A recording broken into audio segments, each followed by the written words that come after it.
I'm Maya Ackerman, and I'm an assistant professor at the Department of Computer Science and Engineering at Santa Clara University, as well as CEO and co-founder of Wave AI. It is well known that very little venture funding goes to support companies that are started by women. So why is that the case? Is it because women don't want to start companies? Or is it because investors don't want to invest in women? We wanted to understand this from a scientific perspective. And so my students and I looked at nearly 50,000 companies from Crunchbase in order to answer these questions. Companies are rarely started by just one person. There's typically a team of 2 to 4 people.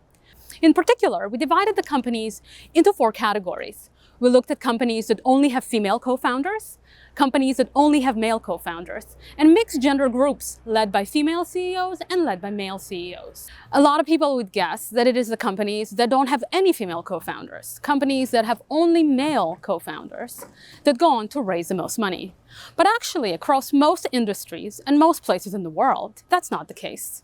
Our research shows that across most industries and in most places in the world, it is companies that have both a mixture of men and women in their founding teams, but are led by a male CEO that tend to raise the most money.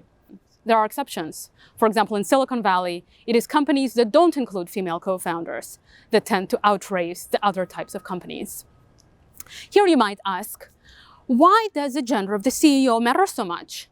Again, are men simply better than women at being CEOs?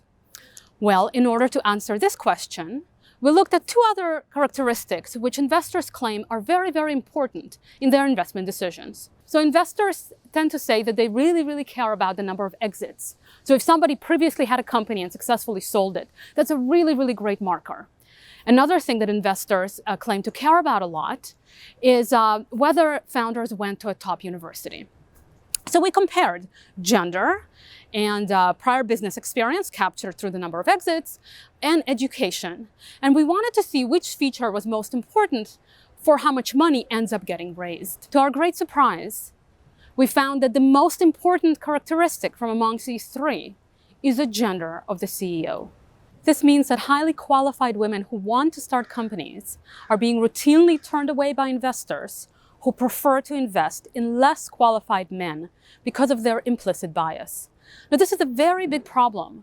It might be tempting to believe that the world is already fair as it is, but when we get research results like this, we need to seriously consider how can we make systemic change so that gender won't be a reason to avoid investing in great companies.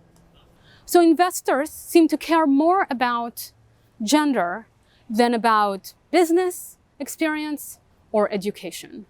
And that's a really big problem because it implies directly that investors routinely invest in men who are less qualified than some of the women who presented their companies to them. And that's a problem not just for the women who are very well qualified and want to start companies, but also for the world at large, which doesn't get to have these companies because typically you need funding to start many different kinds of businesses. So this issue needs to be resolved not only in the name of fairness and equality, but really for the good of society at large. This research stands at the intersection of business and computer science. And in fact, some of the most interesting research is often found at the intersection of different fields. It's really great to see Santa Clara University support interdisciplinary research through initiatives such as SCDI.